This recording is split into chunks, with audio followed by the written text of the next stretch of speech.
many toys. Spencer had too many toys. They covered the floor of his bedroom and piled up in his closet. They were stashed under his bed. They spilled down the stairs and into the living room. He had big toys in the backyard and little toys in the bathtub. Sometimes, Spencer played with nice, quiet wooden pool toys. Other times, he played with noisy, crazy electronic toys. He had puzzles, board games, and talking books that fueled his mind, and loud, jumpy, frenzied video games that fried it. Spencer liked to make his toys into a parade that stretched from one corner of the house to the other and back again. There was an entire zoo of stuffed animals and a gigantic army of little action figures. He had a fleet of planes, trains, and toy boats, and a convoy of miniature trucks and cars. He also had lots and lots of musical instruments, art supplies, and alien spaceman weapons. Everyone gave toys to Spencer.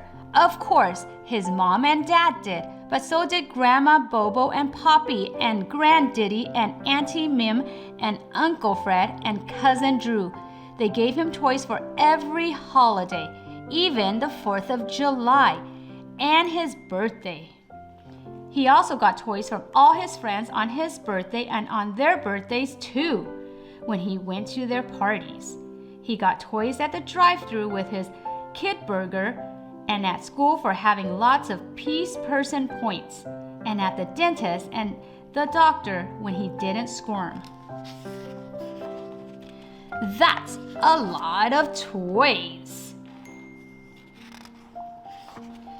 They were becoming a household hazard.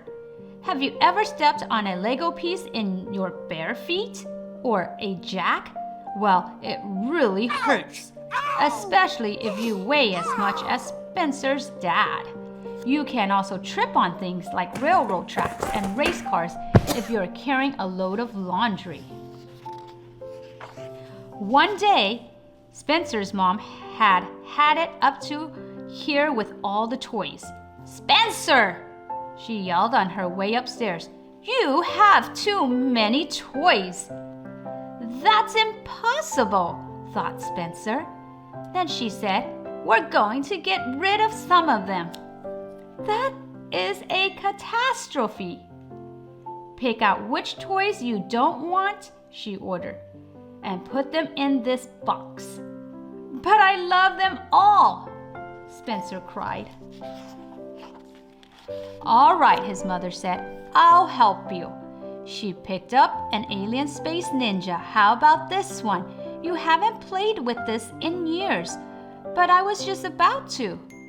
"Spencer," his mother said, "it doesn't have a head." "I'm making him a new one," Spencer replied.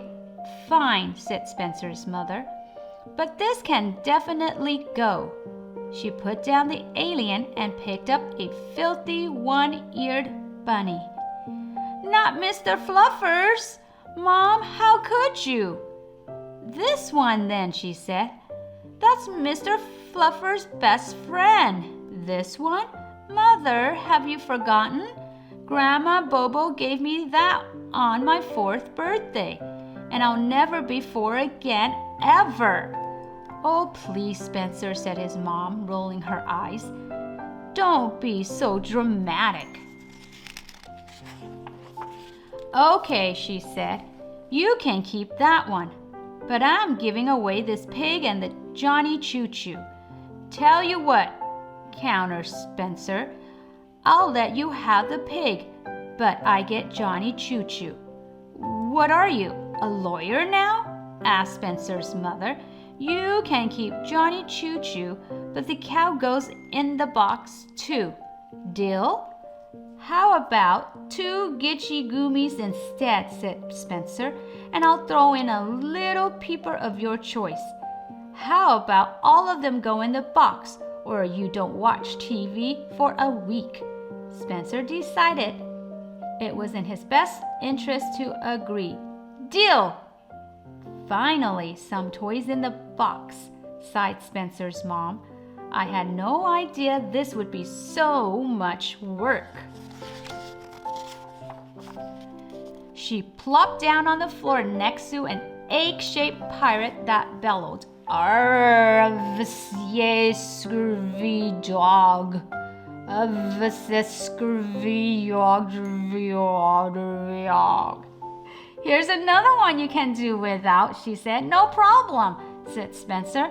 His mom nearly fell over. "What? You're going to give it up just like that?" "Sure," Spencer replied. "That's that." So Spencer and his mom went through every toy box and looked in every closet and under every bed until they haggled and wrestled and argued over every toy in the entire house. Finally, they were finished, and his mom had a cup of hot tea and a short rest. Then she went upstairs to begin loading the toys into the car.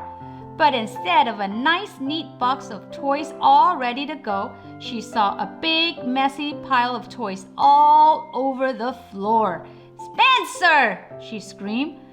"What have you done? We had a deal." "You were right, Mom," Spencer called from his bedroom. "I do have too many toys, but we can't give away this box.